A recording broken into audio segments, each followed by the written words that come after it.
Fielder சிரிச்சுக்கிட்டு கீழே விழுந்த பண்ணியான 3 சம்பவங்கள். ஒன்றாம் SAT20 Pakistan anchor Zainab Abbas boundary rope கிட்ட நின்று இன்டர்வியூ எடுத்துட்டு இருப்பாங்க. ஆனா அவங்க விதியே என்னவோ கரெக்டா பேட்ஸ்மேன் அவங்கள நோக்கியே பவுண்டரி அடிச்சிருப்பாங்க.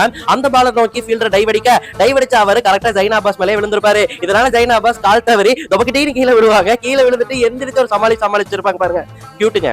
இரண்டாம் 2012 வார்னர் அடிச்ச ஒரு பாலானது மிட் விக்கெட் நோக்கி மேலே ஏறி கீழே இறங்கிட்டு இருக்கும். அந்த பால பிடிக்கிறதுக்கு க்ளோஸ்ல நின்று இருந்த ரெய்னாவும் ஓடி இருப்பாரு. ஃபைனல் நின்று இருந்த இர்ஃபான் பத்தானும் ஓடி வந்திருப்பாரு. ஆனா ரெண்டு பேரையும் பார்க்காம ஒருத்தருக்கு ஒருத்தர் மிக வேகமா அடிச்சிருப்பாங்க. இப்படி வேகமா அடிச்சுக்கிட்டதாலேயே 2 பேரும் 5 நிமிஷத்துக்கு மேல ஃபீல்ட்லயே படுத்து இருந்திருப்பாங்க. ரொம்ப பயமாவே இருந்துச்சு. ஆனா அதுக்கப்புறம் ரெக்கவர் ஆகி 2 பேருமே சிரிச்சிருப்பாங்க. ஆனா என்ன ஒரு ஆச்சரியம் கேட்டீங்கன்னா அந்த பால கேட்சா மாத்தி பிடிச்சிருப்பாரு ரெய்னா.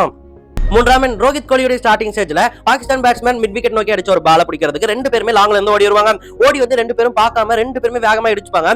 அதிகடிப்பட்டது என்னவோ கோலிக்கு தான். ரோஹித் சர்மா எப்படியே சமாளிச்சு எந்திரிச்சிட்டாரு. ஆனா கோலிக்கு தலையிலே அடிபட்டுச்சு. ஐஸ் பேக் வைக்கிற அளவுக்கு போயிட்டாங்க. சரி இந்த மேட்ச்ல என்னடா ஆச்சு அவருக்கு அப்படின்னு சொல்லிட்டு நீங்க பயந்தீங்கன்னா இந்த மேட்ச்ல தாங்க அவர் 183 அடிச்சாரு.